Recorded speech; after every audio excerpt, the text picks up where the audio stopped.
Have you ever found yourself making a decision that, well, in hindsight, seems almost bafflingly irrational? Uh-huh. Or maybe you've watched someone, maybe even yourself, just clinging stubbornly to a belief, even when there's like a mountain of evidence saying maybe it's wrong. Oh, definitely. We see that all the time. And what about those moments? A gut feeling, a sudden emotion, and it just instantly seems to warp your perception of reality. Right. Today, we're embarking on a deep dive into something really fundamental to being human: cognitive biases. Yeah. These aren't just random mistakes or lapses in judgment. They're these pervasive, often hidden mental shortcuts. Mm-hmm. And they fundamentally shape how we think, perceive, and decide, usually without us even realizing their profound influence. And our mission here in this deep dive is really to unpack exactly what these biases are. Okay. We want to explore the underlying mechanisms, what creates them inside our own minds. Right. And crucially, illuminate how understanding them can give you a powerful shortcut. A shortcut to becoming, significantly more well-informed. We want to empower you to make more deliberate, clearer choices and sort of navigate the complexities of your daily life with maybe a newfound sense of clarity. That sounds really useful. And to do this, we've pulled together a pretty rich stack of sources. We've got a groundbreaking cross-cultural study with some truly surprising insights into how these biases look different around the world. Interesting. And of course, the foundational work of a Nobel Prize-winning psychologist. His ideas have really reshaped our understanding of human decision-making. Okay, let's unpack this then. So at the most basic level, what exactly is a cognitive bias? Right. Well, at its core, it's a systematic, predictable error in thinking. Systematic, okay. Yeah, think of it like a consistent pattern deviation from, let's say, objective rationality and judgment. So not just random mistakes. Exactly. This isn't about being unintelligent or just making a random blunder. It's about inherent, almost wired-in patterns in how our brains process information. It's a psychological process that, it makes our brains susceptible to believing things that aren't necessarily true. Right. And that directly affects your judgment when you're trying to figure out facts from fallacies in, any given situation. So why do we even have them if they lead to errors? That's what's truly fascinating here. Why do they exist? Our brains are incredibly powerful, right? Capable of amazing things. Sure. But they also have very real limitations, especially when you think about the sheer overwhelming torrent of information we face every single second. It's a lot. It really is. So cognitive biases act as mental shortcuts. They're often called heuristics. Heuristics, right. These shortcuts evolved over, millennia to help us simplify this flood of data. They allow us to make decisions with remarkable speed and efficiency. So they're actually useful in a way. There's a very practical, adaptive, even evolutionary purpose to them. Absolutely. Imagine back in an ancestral environment, walking through a dense forest. Okay. You hear a rustle in the bushes, maybe spot a fleeting shadow. A cognitive bias might make you instantly assume it's a threat, a predator, maybe. That fight or flight kicks in. Exactly. You need to react immediately. Run, hide, whatever. Now, that rustle might just be the wind, right? Or the shadow, just a leaf falling. Probably was, most of the time. Probably.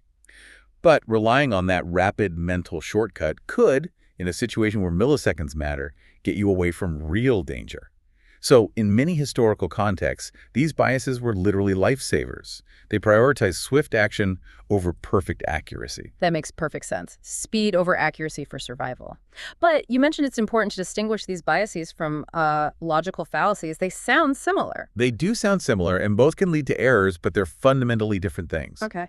A logical fallacy is an error in the structure of an argument itself. It's a flaw in the reasoning process.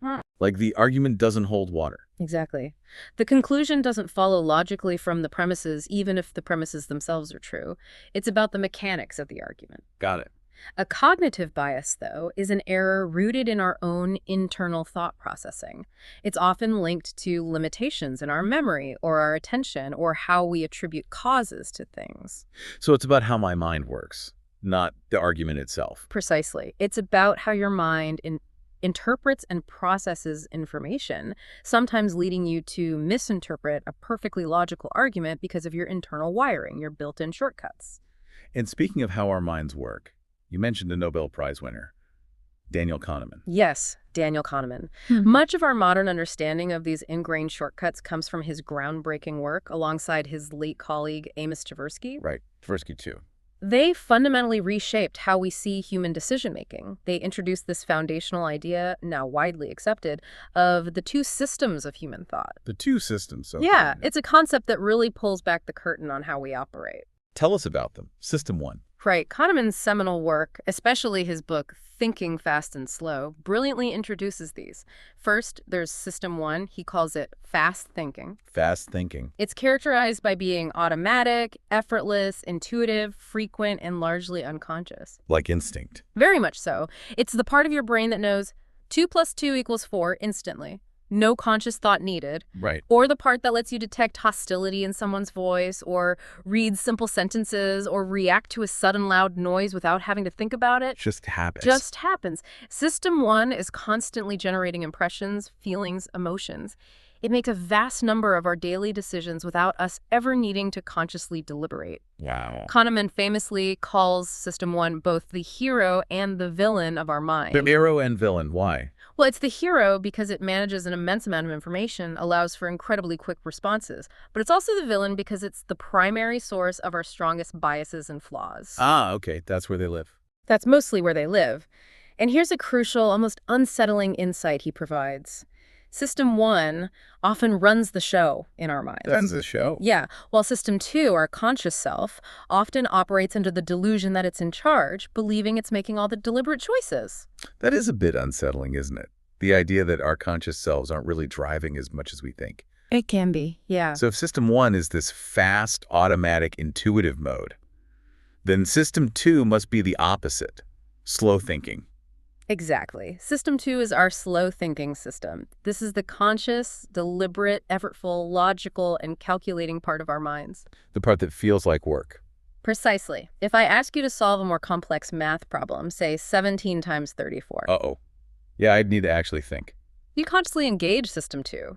And you can often even observe physical signs of this engagement. Your pupils might dilate, your pulse increases slightly, maybe you furrow your brow as you concentrate. Yeah, I can feel that just thinking about it. But precisely because System 2 is so effortful, it demands energy and attention, we tend to use it less frequently. We default to the easy way. We often default to the easier, intuitive path that System 1 provides, even when System 2 might offer a more accurate, albeit slower, solution. System 2 is, well, a bit lazy, as Kahneman puts it. Our lazy System 2. So how do they work together or against each other? It's this constant interplay. System 1 creates what Kahneman vividly calls a quick draft of reality. It builds a coherent story fast. At first impression. Kind of. And System 2, our conscious, effortful self, often just lazily endorses this draft without much critical scrutiny. Just signs off on it. Pretty much. And what's truly fascinating here is how subtle things in our environment, through a process called priming, can unconsciously shape our behavior, completely bypassing System 2. Priming, like the Florida effect. Exactly, the famous Florida effect experiment. Participants were unknowingly exposed to words associated with the elderly, like Florida, forgetful, wrinkle, hidden in some other task. Okay. What happened next? When they left the room and walked down the hallway, they subsequently walked slower. No way. Yes. And they were completely unaware of what had influenced their pace. It vividly shows how our System 1 can be subtly manipulated by unconscious stimuli. And System 2 is just clueless. None the wiser, still believing it's in full control. Wow. This interplay also helps us understand why it's so challenging for us humans to think statistically. Yeah. We're not great with probabilities, are we? Not naturally. Our System 1 excels at associative thinking, metaphorical thinking, causal thinking. It absolutely loves creating coherent, simple stories to explain complex events. You need a narrative. We crave it. But System 1 profoundly struggles with the complex, multivariable demands of statistical reasoning, probabilities, randomness. Our bias is to find the causal story, even if it's flimsy, Right. rather than examine factual reliability or the true statistical likelihood. Kahneman's famous phrase here is that causes trump statistics. Causes Trump statistics, for example. Okay, think about the stock market. When news broke that Saddam Hussein had been captured, U.S. bond markets rose sharply. Commentators instantly linked the two events causally. A clear narrative, right? Yeah, makes sense. Good news. Market goes up. But later the same day, the market dropped. And guess what? The networks, again, concocted a different causal link to explain that. Ah, so the story changed to fit the outcome. Exactly. Our brains prioritize finding a narrative, a why, over numerical accuracy or a nuanced understanding of complex forces like markets. That's so true. We all crave a good story, even if it, well, isn't entirely accurate. And a classic example of System 1 jumping to the wrong answer just because it's easy is the bat and ball problem. Ah, yes, a great one. Listeners, try this one. A bat and a ball together cost $1.10. The bat costs $1 more than the ball. How much does the ball cost? What's your first instinct? Most people, even, really smart people, immediately blurt out 10 cents. It feels right, doesn't it? It totally feels right. But here's where System 1 leads you astray. If the ball cost 10 cents, the bat would cost $1 more, which is $1.10, making the total $1.20. Oops, not $1.10. Not right. The correct answer, which requires a bit more System 2 effort, maybe even grabbing a pencil, is 5 cents. 5 cents for the ball, $1.05 for the bat, total $1.10. Exactly. It perfectly shows how our fast thinking, while brilliant for quick reactions, can really lead us down the wrong path when precision is needed. It's a powerful demo of how often System 1 is just running this show.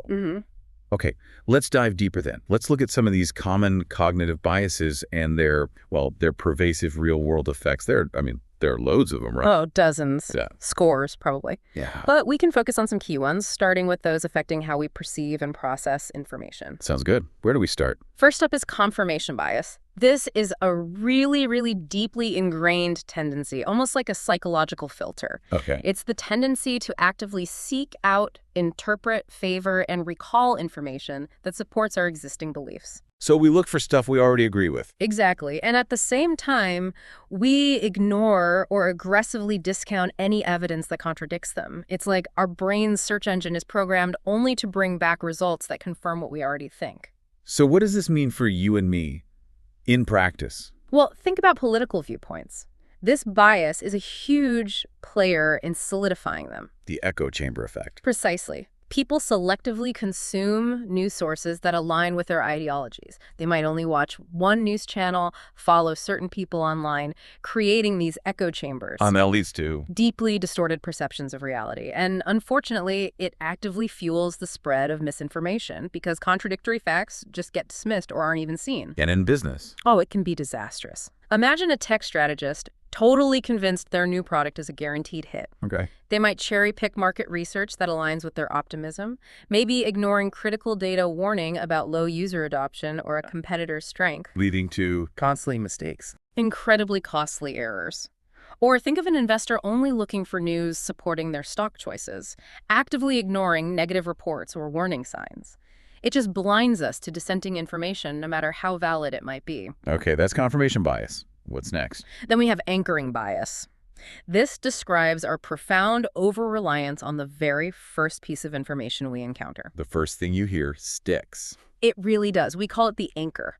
This initial piece of data, even if it's completely arbitrary, disproportionately influences all subsequent judgments and decisions we make. It sort of pulls our final estimation towards that initial number. This one feels like it's everywhere once you start looking. It absolutely is. Think about salary negotiations. Right. The first offer made. Exactly. That initial offer, even if it's just thrown out casually, sets the anchor for the whole discussion. If the first number is low, subsequent offers will likely stay lower than if a high anchor was set first. Or in shops, the original price on a sale tag. Perfect example. That inflated original price. Total anchor.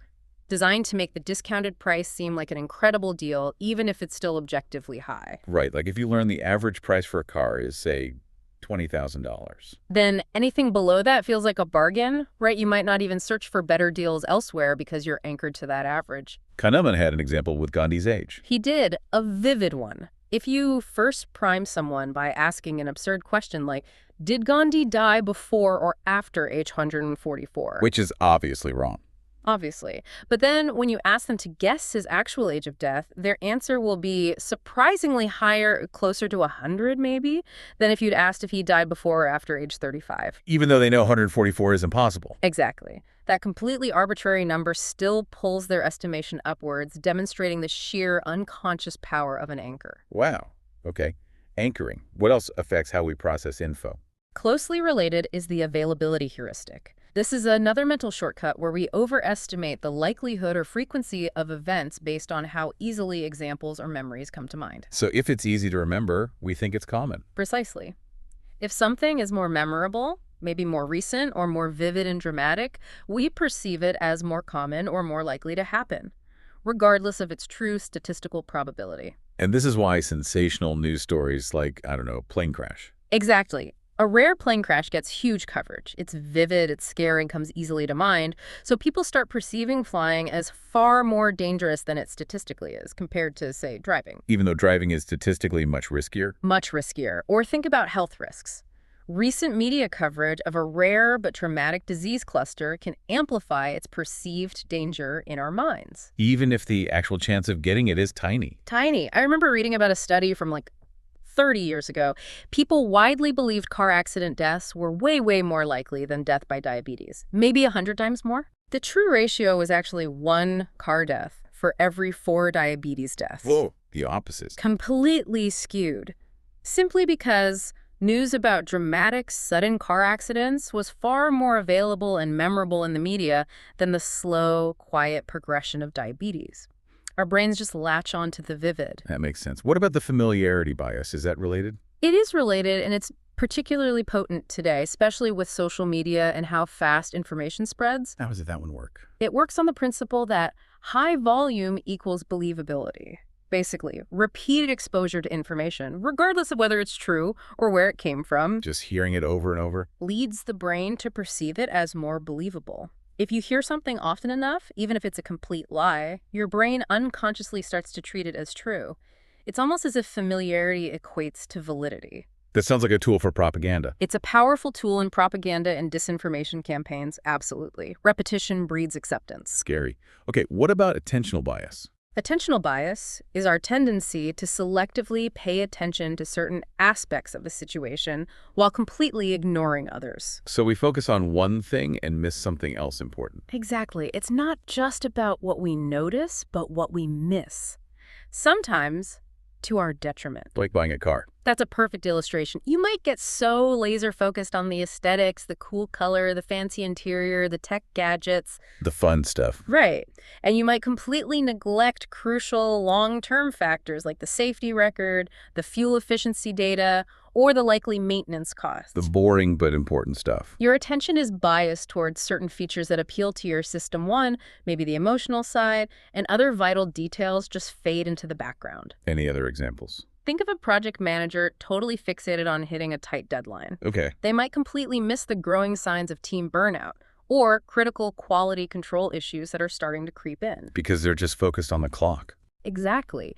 Their attention, while seemingly productive in one way, creates a dangerous blind spot that could totally derail the project later on. It's not just what we choose to see, but what our brain literally filters out without us even realizing. Right. Okay, now here's one that sounds really interesting. The halo effect. Ah, yes, the halo effect. This is the tendency to generalize a positive or negative impression of a person or a brand or even a product. Like a first impression. Often based on a strong first impression or one salient trait like physical attractiveness or maybe a company's initial big success, we generalize that feeling to all their other traits. Even ones we know nothing about. Even ones we know absolutely nothing about. It's a powerful system one bias. It leads to unwarranted confidence in our judgments about people or things. How does that play out? Consider a CEO's reputation. When their company is thriving, that CEO is often broadly praised as flexible, methodical, decisive. Even if they aren't really. Even if those traits aren't directly observable or even true. But then, when fortune's sour and the company struggles, that same CEO is suddenly described as rigid, authoritarian, lacking vision. Ah, so the perception changes based on the outcome. Exactly.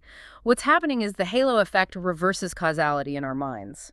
We're prone to believe the firm fails because the CEO is rigid. When the truth is, the CEO appears rigid to us because the firm is failing. This is how illusions of understanding are born. We think we get why things succeed or fail, but we're often just applying an overall positive or negative halo, not assessing individual attributes accurately. And that affects hiring, reviews. Profoundly. Hiring decisions, performance reviews, even how we see public figures.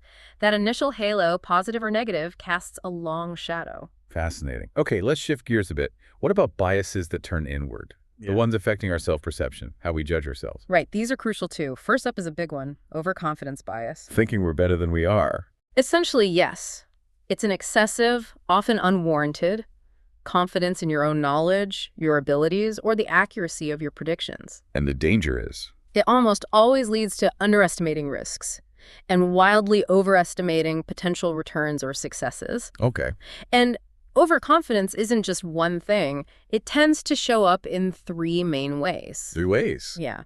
First, overestimation of your actual performance. Like, I can definitely finish this huge report in just 1 hour. Right. Unrealistic deadlines we set for ourselves. Second, overplacement of your performance relative to others. Like, I'm definitely a better driver than most people on the road. Which statistically can't be true for everyone who thinks it. Exactly. And third, over-precision in your beliefs. I am 99% certain this investment will double in a year. That kind of false certainty. And in business, this must be really damaging. Incredibly damaging. Think of that American retail giant that failed spectacularly in Germany. Oh, yeah, I remember that. Management was so overconfident in its successful U.S. model, they assumed it would just work anywhere without major changes. They failed to appreciate crucial differences in German shopping habits. Big mistake. Huge. Or the smartphone maker that mispriced its products in India due to overconfidence in its brand appeal, ignoring local economic realities and what consumers could actually afford. But is overconfidence always bad? That's a great question. Kahneman actually notes that irrational optimism, which is a facet of overconfidence, paradoxically drives innovation. It fuels capital markets, sparks entrepreneurial spirit. So it makes people take risks they might not otherwise. Exactly. Despite leading to false beliefs and incredibly high failure rates for startups, that optimism gets things started. So it's a real double-edged sword. Sometimes needs tempering, but maybe we need a little bit of it. That's a good point. Highlights the complexity, doesn't it? Not always purely negative. Okay.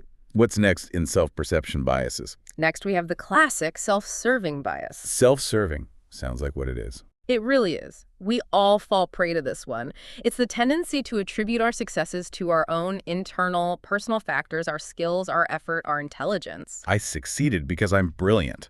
Basically. But then we attribute our failures to external factors beyond our control. I failed because of bad luck. Or someone else messed up. Exactly. Bad luck, unfair circumstances, someone else's fault. It's a protective mechanism for our ego. The poker player example you mentioned earlier. Perfect illustration. Win a hand. Pure skill, reading people, knowing the odds. Lose a hand. Bad cards. Dealer's fault. Always. It's never their poor play. And this bias makes it really difficult to objectively assess our own performance and truly learn from mistakes. Because we're constantly shifting the blame. We're externalizing blame for failures. It can pop up in team projects, school results, even personal relationships, attributing good times to your own efforts and bad times to your partner. Hinders learning, for sure. What about the Dunning-Kruger effect? That sounds intriguing. Ah, Dunning-Kruger. It's truly counterintuitive. It highlights this fascinating paradox. Okay. Individuals with limited knowledge or ability in a particular area tend to significantly overestimate their competence. So the less you know, the better you think you are. Precisely because they lack the necessary knowledge and expertise to recognize their own incompetence. They literally don't know what they don't know. Wow. So they have a false sense of mastery. Exactly. While conversely, highly competent people sometimes underestimate their relative competence, assuming tasks easy for them are easy for others too. That's wild. Okay, another related one. A related bias is the false consensus effect. This is the pervasive tendency we have to overestimate how much other people agree with our own opinions, beliefs, and behaviors. We think everyone thinks like us. We assume our views are far more universally shared than they actually are. We project our own way of thinking onto others, believing our own experience is the common experience. Like assuming everyone hates Mondays. Right. Or that everyone finds the same politicians annoying, or that your niche hobby is actually super popular. And the problem there? It can lead to misjudging things like market demand for a product you personally love, or being genuinely shocked when a political outcome doesn't go the way you expected, just because your immediate social circle, your echo chamber, reflects your own views. It makes empathy harder. It's a subtle form of egocentric thinking that makes true understanding of diverse viewpoints surprisingly challenging. And sometimes our feelings themselves lead us astray. Emotional reasoning. Yes, emotional reasoning. This bias leads you to assume that your intense feelings necessarily reflect objective reality. I feel it, therefore it must be true. Exactly. For example, I feel absolutely terrified about flying, so flying must be very dangerous, even if statistics say otherwise. Or I feel like an idiot because I made a mistake. So I must really be an idiot, a fundamentally incompetent person. The feeling becomes the proof, overriding facts. And labeling builds on that. It does. Labeling is an extreme and very destructive form of all-or-nothing thinking, often fueled by emotional reasoning. How so? Instead of acknowledging a specific mistake or a single flawed action, you attach a global, negative, absolute label to yourself or maybe to someone else. So instead of, I made a mistake, You tell yourself, I'm a complete loser, or I'm a fool, or he's just a jerk. These labels are irrational because, well, you are not the same as what you do. One mistake doesn't define your entire being. they're useless generalizations. Totally useless, sweeping abstractions. And they lead to intense self-anger, profound shame, severely low self-esteem, makes it incredibly hard to bounce back from setbacks. And finally for this section, personalization and blame. Sounds like two sides of a coin. They are. Personalization is the tendency to hold yourself solely and entirely responsible for negative events that are not completely or even primarily under your control. Taking all the blame, even when it's not yours. Right, like a mother blaming herself entirely for her child's struggles at school instead of considering all the other factors, the curriculum, the teacher, the child's learning style, social dynamics. And blame is the opposite. Blame is the inverse. Attributing problems solely to others or external circumstances while completely overlooking your own contributing role. It's like playing hot potato with responsibility. Nobody wants to be stuck holding it. And both get in the way of actually solving the problem. Absolutely. Both prevent accurate self-assessment and constructive problem-solving. Okay, that covers biases affecting perception and self-perception. Now, what about the ones that really hit our actions, our decision-making? Right. These are the biases that often have immediate, tangible consequences affecting our finances, relationships, careers. They shape what we actually do. Where should we start here? Let's kick off with a notorious one, the sunk cost fallacy. Sunk costs. Throwing good money after bad. That's the essence of it. It's this powerful tendency to continue investing resources, time, money, effort into something, a decision, a project. Just because you already put so much in? Exactly. Because of the resourcing already invested, rather than basing the decision on future costs and benefits, which is the rational thing to do, it's a very common and often very costly trap. So what does this mean for us? Examples. Well, think of a company that keeps pouring money into a failing product line or a struggling R&D project. Even though it's clearly not working. Right. Just because they've already sunk millions into it, instead of objectively cutting their losses and redirecting those resources to something more promising that makes better economic sense going forward. And personally. Oh, personally too. Right. Staying in a clearly unfulfilling relationship, or even sticking through a terrible movie you paid for. Because you've already invested time or emotion or money. Exactly. Kahneman mentioned an anecdote about a USAID project where someone actually said, "We've sunk so much money into this project, it must be preserved and continued." It's letting the past dictate your future, even when it's completely illogical and detrimental. Hard to let go sometimes. Well, yeah. Okay, what's next? Following that is loss aversion, which is often tied to something called the certainty effect. Loss aversion. Hating losing more than liking winning. That's a great way to put it. This bias reveals a powerful asymmetry in our psychology. Losses loom larger than gains. They feel significantly more impactful, more painful, more undesirable than equivalent gains feel good. So we're wired to avoid losing. We are far more motivated to avoid losses than we are to achieve gains. And this profoundly impacts our risk-taking behavior. How so? It means we often prefer the safe, certain bet, even if the odds strongly favor a different bet that has higher potential returns, but also carries a risk of loss. We value certainty. This instinct, interestingly, is the backbone of the entire insurance industry.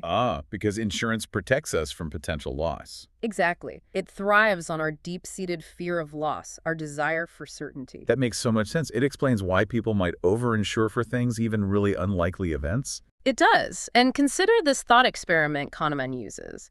Would you take a simple coin flip, where if it's heads, you win $150, but if it's tails, you lose $100? Win $150, lose $100. The odds are technically favorable. The expected value is positive, yes, but most people wouldn't take that bet. Why not? Because the anticipated pain of losing $100 just outweighs the potential pleasure of gaining $150. The fear of loss is stronger. Wow. And it's not just big financial stuff. Not at all. It's subtle. Look at professional golfers. Data shows they consistently try harder, putt more carefully when they're putting for par To avoid a bogey. than they do on putts of the exact same distance when they're putting for a birdie. To make a gain. Right. Why? Because they fear making a bogey, a loss relative to par, more intensely than they desire making a birdie, a gain relative to par. This subtle unconscious loss aversion dictates their effort, even at that elite level. That's fascinating. Okay, framing effect. How does presentation change things? The framing effect describes how the way information is presented or framed can significantly influence our choices, even when the underlying factual information is absolutely identical. So how you say it matters as much as what you say. Often, yes. The words used, the emphasis, the context, they all subtly shift our perception and nudge our decision. Give me an example. This one is brilliantly exploited in marketing and public communication all the time. Think about food labeling.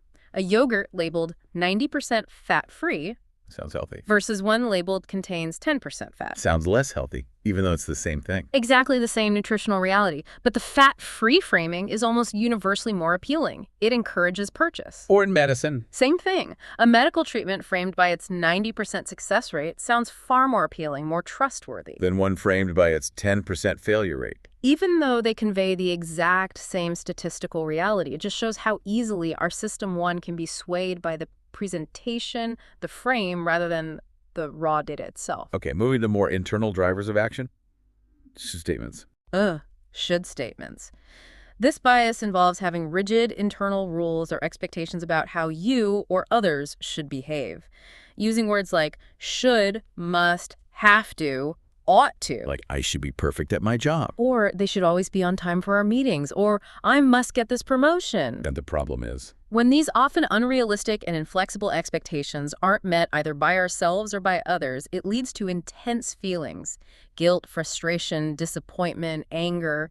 It traps us in this kind of emotional straitjacket based on rigid, often arbitrary rules. Yes, setting yourself up for disappointment. And closely related is magnification and minimization. Yes, think of this like applying a psychological binocular trick to your life. You look through one end for some things, the other end for others. How does that work? Magnification is exaggerating the importance, the size, the impact of problems, negative events, or personal flaws, blowing them way out of proportion.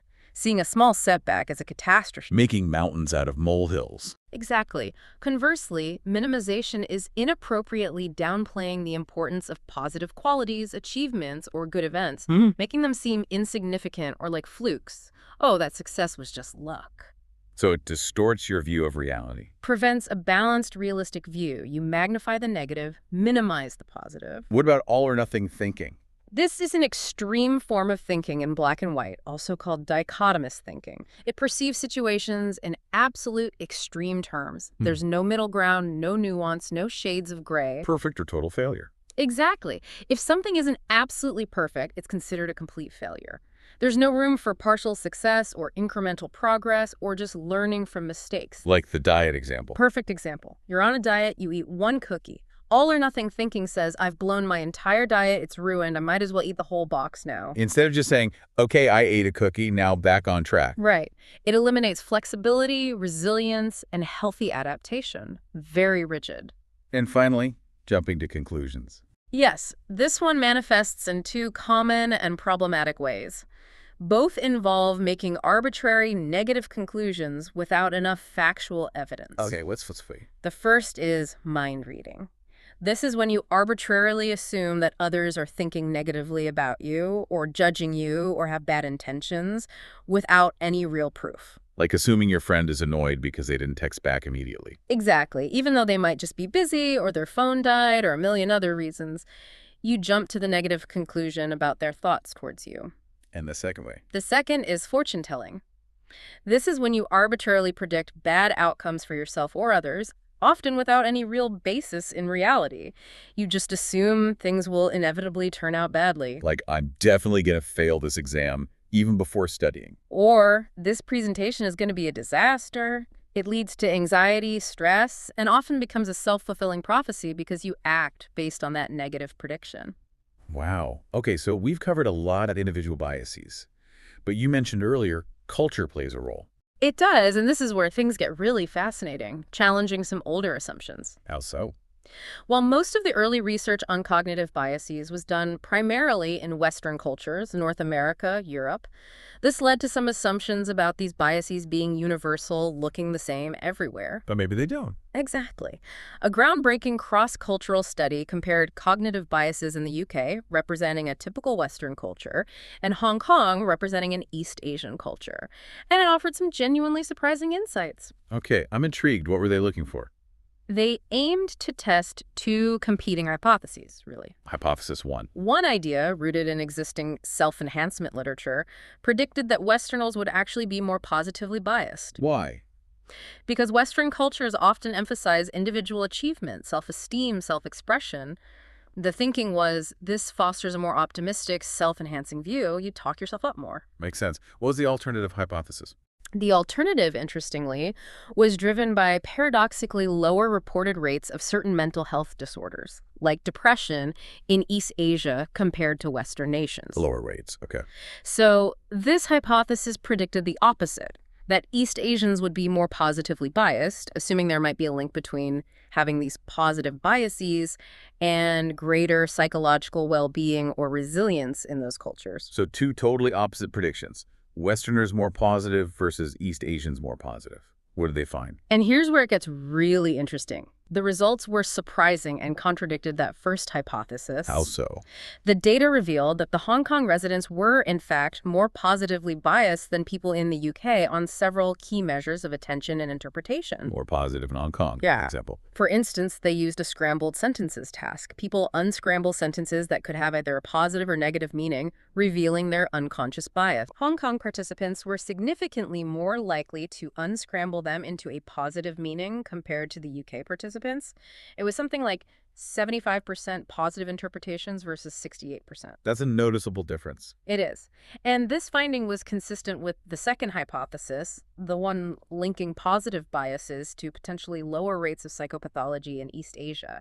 It directly contradicted the self-enhancement idea that Westerners would be more positive. So it suggests maybe a different kind of underlying optimism in East Asian populations that wasn't previously captured. It certainly suggests that, yeah. But what's even more profoundly fascinating, I think, is the phenomenon of acculturation effects they found. Acculturation? Like what happens when people move between cultures? Exactly. The study looked at migrants in both directions, and it found that migrants' cognitive biases actually shifted towards their host culture over time. Seriously? So biases aren't fixed? Apparently not entirely. Specifically, East Asian migrants who moved to the UK showed a reduced positive bias over time, gradually aligning more with the typical UK norm. They became less positively biased. Right. Conversely, UK migrants who moved to Hong Kong showed an increased positive bias, moving towards the Hong Kong norm. They became more positively biased. Exactly. And the really striking part was that the duration of migration, how long they had lived in the new culture, was a huge predictor of this shift. It accounted for over 70% of the variance in positive bias. 70%, just based on how long they lived there. Yeah. This isn't just a minor tweak. It strongly suggests our biases aren't static, hardwired, universal traits. They seem to be dynamic and significantly influenced by the specific cultural environment we live in. Wow. The implications of that are pretty profound, aren't they? They really are. It means cognitive biases are malleable, shaped by culture. It has huge relevance for understanding the well-being of migrant populations, for instance. Suggesting that living in different cultures might offer distinct cognitive benefits, or maybe challenges. Potentially, yes. It truly makes you wonder how much of our perception, our baseline optimism or pessimism, is truly inherent versus profoundly shaped by the cultural air we breathe every day. That's mind-bending. And speaking of how deeply ingrained our perceptions are, you mentioned Daniel Kahneman's later work on happiness, the two selves. Yes. Later in his career, Kahneman delved into hedonic psychology, the science of happiness. And he introduced another intriguing and, again, somewhat unsettling concept, the two selves. Two selves. Okay, this sounds like it's going to complicate things again. It does, especially when we think about our own well-being and how we even define what makes us happy. He makes this crucial distinction between the experiencing self and the remembered self. Experiencing versus remembered. What's the difference? The experiencing self is the one that lives entirely in the moment. It registers pleasure or pain as it happens. Like how I feel right now. Exactly. It's the you feeling the immediate joy of a delicious meal, or the annoyance of traffic, or the ache of a headache, second by second. It's truly present. Okay. And the remembered self. The remembered self is the one that constructs our narratives, our memories, our overall assessment of past experiences. It's the storyteller in our head. The one that looks back and decides if something was good or bad overall. Right. But here's the catch. This remembered self is often profoundly selective. It tends to focus heavily on peak emotional moments, the most intense points, whether good or bad, and crucially, how an experience ends. Peak moments and the ending.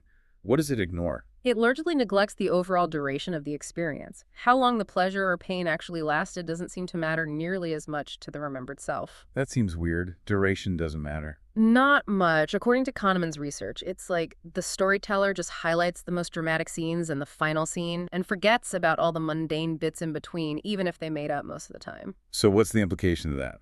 Kahneman called it the tyranny of the remembering self. Yes, the tyranny of the remembering self. Because our memory, constructed by this remembered self, often dictates our perception of past experiences, sometimes completely overriding the actual moment-to-moment reality lived by the experiencing self. Give me an example of this tyranny. Okay, think about recalling a 2-week vacation that was mostly unhappy. Maybe the weather was bad, travel was frustrating, there were arguments. Sounds like a bad trip. Overall, the experiencing self was probably pretty miserable for most of those 2 weeks.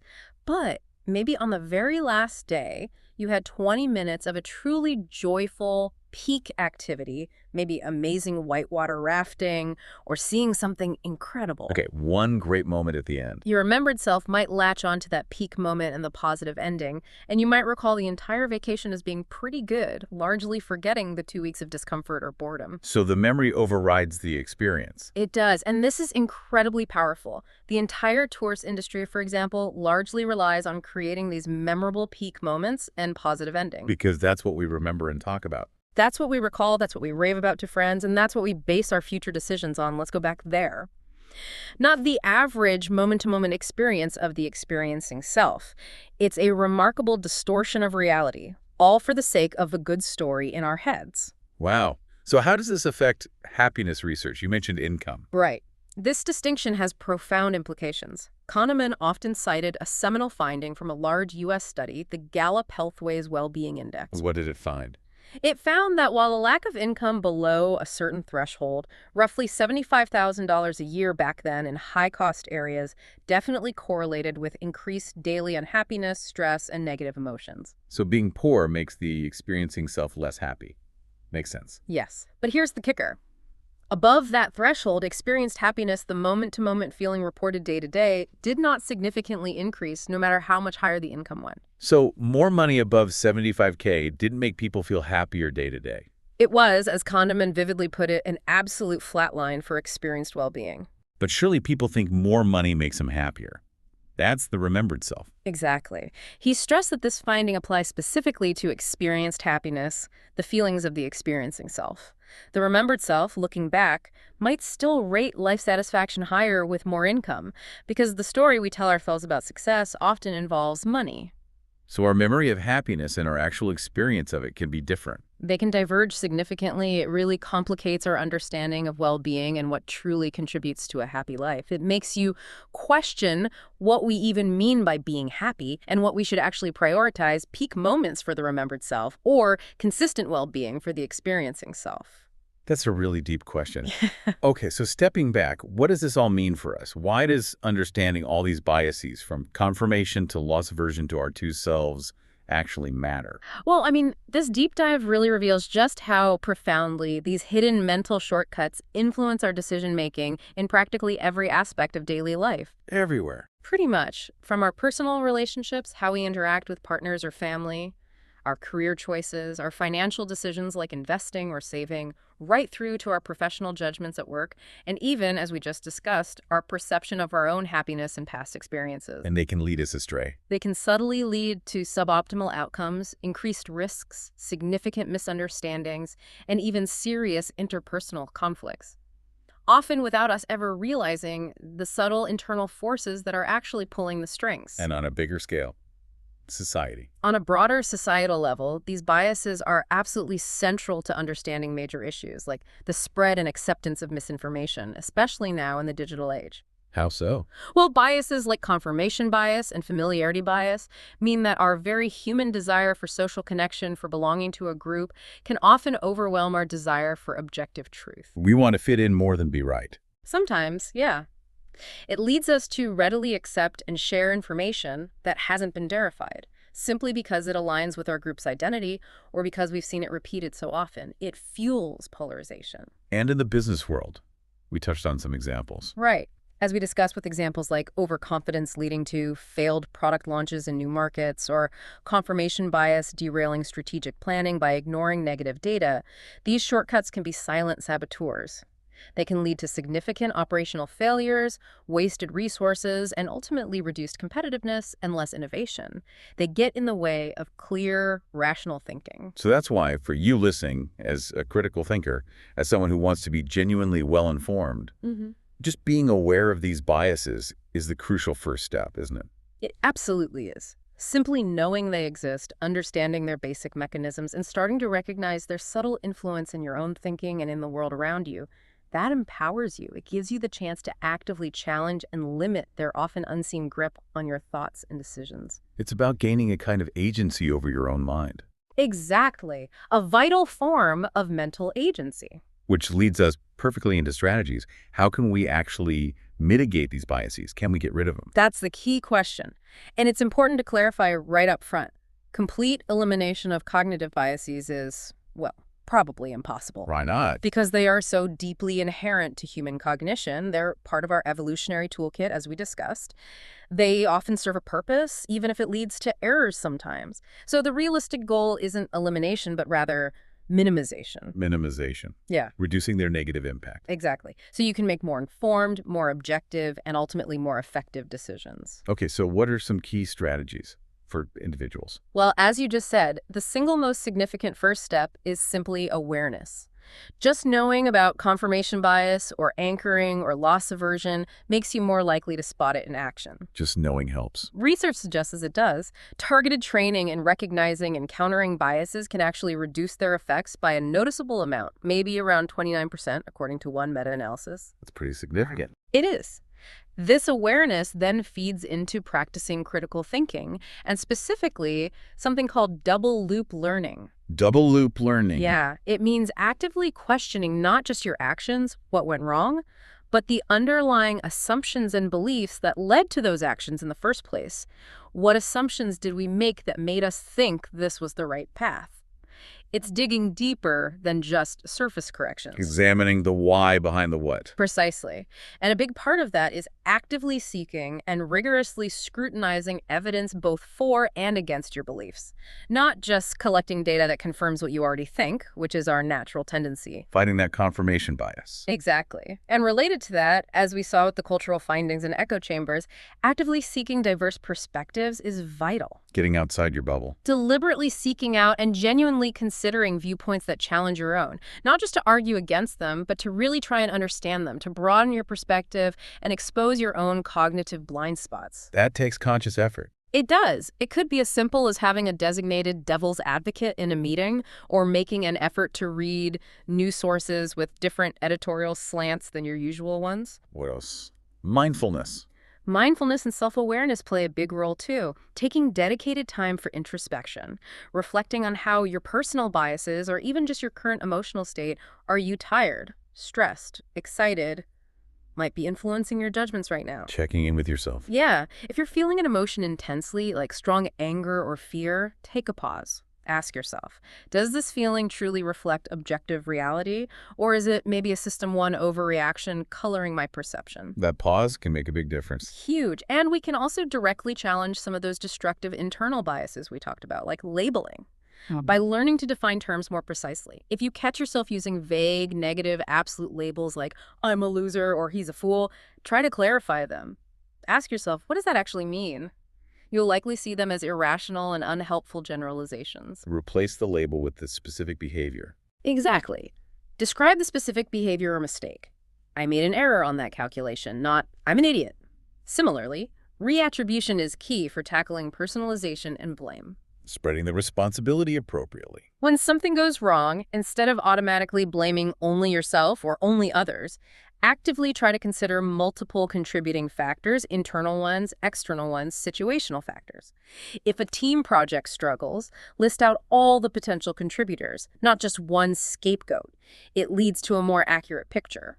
These strategies sound great for individuals. Do they scale up?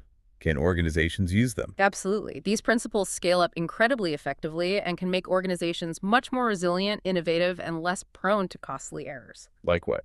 Well, fostering diverse teams is crucial, mirroring the need for diverse perspectives for individuals. Bringing different viewpoints to the table. Exactly. Teams composed of people with varied backgrounds, experiences, cognitive styles, ways of thinking, they naturally introduce different perspectives. They're more likely to spot biases or flawed assumptions that a homogeneous group might completely miss. It combats groupthink. Makes sense. What about processes? Structured decision-making is huge. This means moving beyond relying solely on leadership gut feelings or intuition. How? By implementing clear criteria for decisions, using rigorous data-driven methods where possible, and following established, transparent processes. A really powerful tool here is the pre-mortem analysis. Pre-mortem, like the opposite of a post-mortem. Exactly. Before you even start a major project, the team deliberately imagines it has already failed spectacularly. Then you work backwards to figure out why it might have failed. To spot the risks and biases beforehand. Precisely. It proactively identifies potential pitfalls, uncovers hidden assumptions, and counteracts overconfidence right from the start. It's incredibly effective. That sounds really smart. What else? Encouraging dissent. Yes, encouraging dissent is paramount, but often culturally difficult. It means cultivating an environment where differing opinions, healthy skepticism, and constructive challenges are not just tolerated, but actively valued and maybe even rewarded. Making it safe to disagree with the boss or the group consensus. Absolutely. It serves as a powerful safeguard against groupthink, echo chambers, and confirmation bias. It allows uncomfortable but necessary truths to surface before they cause damage. And feedback loops. Continuous feedback mechanisms are vital. Integrating regular, systematic ways to get feedback on decisions and projects allows for early correction of misjudgments, faster learning, and effective adaptation to new information or changing realities. Don't wait until the end to find out you were wrong. Scenario planning, too. Scenario planning helps combat overconfidence and tunnel vision. Instead of just planning for one expected future, develop multiple distinct scenarios, maybe an optimistic one, a pessimistic one, and a realistic middle ground. Forces you to consider different possibilities. Exactly. It forces teams to visualize different potential outcomes, consider diverse datasets, and temper overconfidence by acknowledging uncertainty. It broadens the aperture of possibility beyond just the most likely or most desired path. Training helps too, presumably. Targeted training programs are essential. Educating individuals and teams specifically on the common biases most relevant to their work, how they manifest in their context, and providing practical techniques and checklists for counteracting them. It moves awareness into actual practice. And finally, accountability. Yes, establishing decision accountability frameworks. This means decision makers are required to articulate and justify their choices based on evidence, logic, and a consideration of potential biases, not just on intuition or authority. It encourages more rigor and reduces reliance on potentially flawed shortcuts. Wow, okay.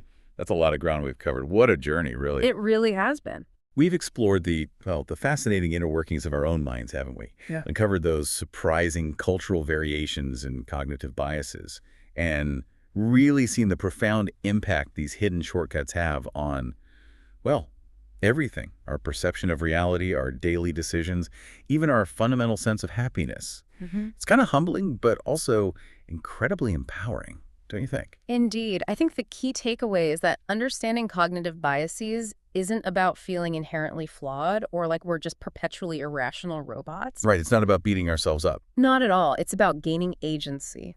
Gaining a crucial form of self-awareness. It's recognizing how our minds are naturally wired to interpret the world, the shortcuts, the patterns, the influences. And using that knowledge. And equipping ourselves with concrete strategies, like the ones we discussed, to make more informed, more objective, and ultimately more deliberate decisions.